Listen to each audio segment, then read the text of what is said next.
Consider the following relations P, Q and R. Three relations are given here.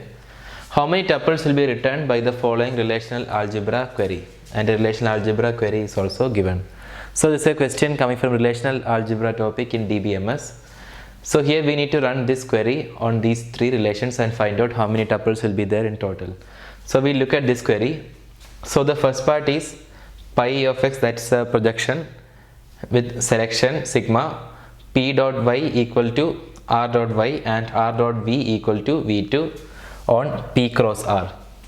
So here we are doing cross product of this table with this table. There are 4 tuples here and there are 4 tuples here. So total number of tuples in p cross r will be 16.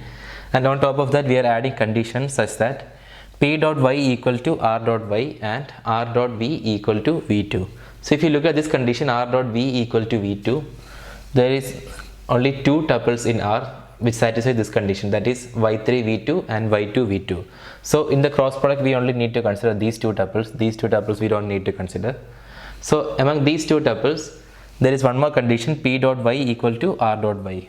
Now r dot y here is y3 and y2. If you look at y3, there is not a single tuple in p which has y3. It has only y1, y1, y2 and y4. So for y3 there is no tuple here. So in cross product there won't be nothing matching with y3 here. Now looking at y2, p dot y equal to r dot y, there is one tuple with y2 here. So in total there will only be one tuple because the first query was only returning these 2 tuples, and for this tuple there is nothing matching in p, and for this tuple there is only one tuple here matching in p.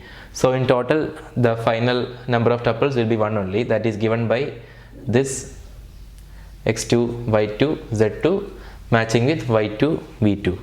That's what I have given here, x2, y2, z2 matching with y2 and v2. So this is the output of this selection query here. On top of that we are applying projection x, meaning we are only selecting the column of x. So the output of this applying this projection query also will be this one, just only this column x having value x2. So that is the output of this query. Now we look at the output of this query here. Here again we are doing q cross r. So q has 4 tuples, r has 4 tuples, so q cross r will have 16 tuples in total.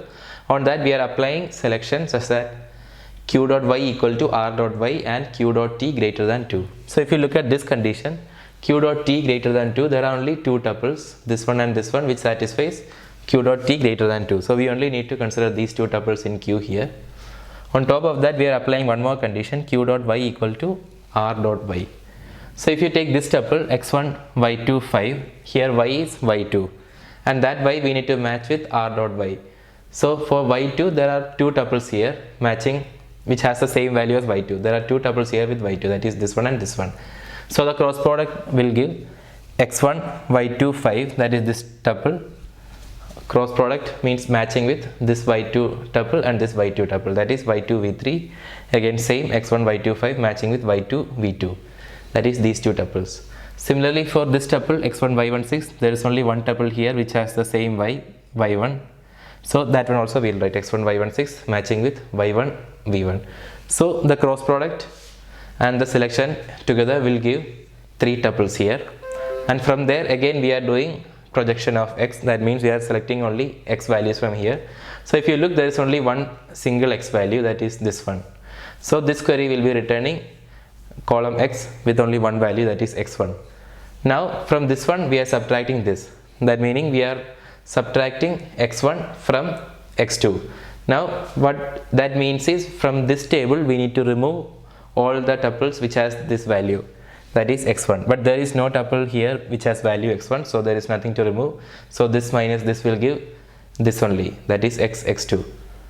X is the column header and x2 is the tuple, which so this table has only one tuple x2, so the answer is 1.